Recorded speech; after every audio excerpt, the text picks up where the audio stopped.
પ્રભુના નામને આજ સવારે મહિમા આપીએ. બધી વસ્તુઓમાં આભાર માનવું શું તે ખરેખર શક્ય છે?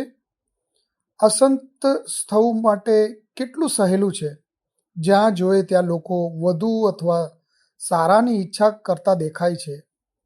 3 બાળકો રમતા હોય અને એના વચ્ચે પણ ઘણી બધી નાના રમકડા અને મનોરંજનની વસ્તુઓ હોવા છતાં તો પણ તે બાળકો બીજા બાળકની એક વસ્તુ જોઈને ઈચ્છુક બને છે. કોઈ પણ તમને એ નાના બાળકોને આવી રીતે બનવાની શિક્ષણ આપી નથી. એ દ્રષ્ટિ તો પ્રત્યેક માણસના સ્વાભાવિક રીતે આવે છે. જ્યાં જોઈએ ત્યાં એવો સંદેશ મળે છે કે આપણે અસંતોષ વધારે ને વધારે થઈએ છીએ.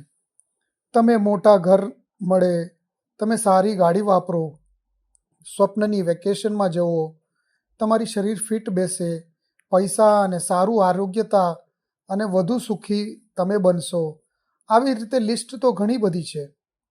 અને પછી જો કદાચ તમે કોઈ મેગેઝિન લઈને વાંચો અથવા સોશિયલ મીડિયામાં બીજાના પ્રોફાઇલ્સ જુઓ અને તેમના જીવનમાં જે સારી સારી વસ્તુઓ છે એ બધી વસ્તુઓ જુઓ તો આ દૈત્ય જેવું એક એટીટ્યૂડ તમને પકડી લે છે. શું આ દૈત્યથી પણ છુટકારો નહીં મળી શકે? અસંતોષ સાથે આપણે લગાતાર યુદ્ધ કરીએ છીએ. પણ આવો જોઈએ પવિત્ર શાસ્ત્રમાં ઘણીવાર શું આદેશ આવે છે. પવિત્ર શાસ્ત્ર તો એમ કહે છે કે આભાર માનવું. આમાં એક પ્રસિદ્ધ વચન એ છે કે 1 થેસ્સલોની 5:18 જ્યાં લખેલું છે કે તમારી બધી પરિસ્થિતિઓમાં આભાર માનવો, કારણ કે તમારા માટે ખ્રિસ્ત ઈસુમાં પ્રભુની ઈચ્છા તો એ જ છે. આપણે હા કહીને એ વચનને સ્વીકારી લઈશી, પણ આ પ્રકારની એક ભાવના સાથે જીવવું એક મુસીબત જ છે. ખ્રિસ્તી બનીને આપણે કઈ રીતે આ તરીકાથી જીવી શકીએ? કેવી રીતે આપણે આ વસ્તુઓમાં પણ સાચા મનથી આભાર માનતા બનીએ? શું એ શક્ય છે ખરું કે આ એક સવાલ, એક અસંભવ આદેશ છે? આપણે ખ્રિસ્ત તરફ જોઈએ, ખ્રિસ્તના જીવનમાંથી સંતોષ વિશે શીખવું જોઈએ. ખ્રિસ્તના જીવનના બધા ક્ષેત્રોમાં જે રીતે સમાધાન તો યેશુમાં જ છે, જે કેવલ એક સરસ ઉદાહરણ જ નહીં પણ એ ભાવનાના પૂર્ણ રીતે જીવતા એકમાત્ર વ્યક્તિ પણ હતા. પ્રભુની સ્તુતિ કરો. આપણે મરકુસનો સુસમાચાર તેનો 14મો અધ્યાય અને 22થી 24 આપણે વાંચીએ છીએ કે યેશુએ તેમના શિષ્યોને છેલ્લું ભોજનમાં ભાગ લે છે. અને એ શબ્દો આ રીતે છે કે જ્યારે તેઓ જમતા હતા, યેશુએ રોટલી લીધી, આશીર્વાદ આપી તેનો ટુકડો કરી અને તેમને આપી અને કહ્યું, આ મારા શરીર છે. પછી તેણે પૈણું લીધું અને આભાર માનીને તેમને આપ્યું અને બધાએ તેમાંથી પીધું.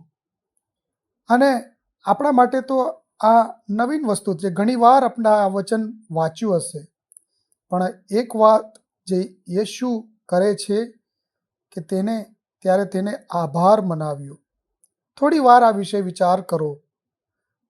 યેશુને ખબર છે કે શું આવવાનું છે. તેમની શારીરિક, ભાવનાત્મક અને આધ્યાત્મિક દુઃખની ભયાનક રીતની સામના કરવાનો છે.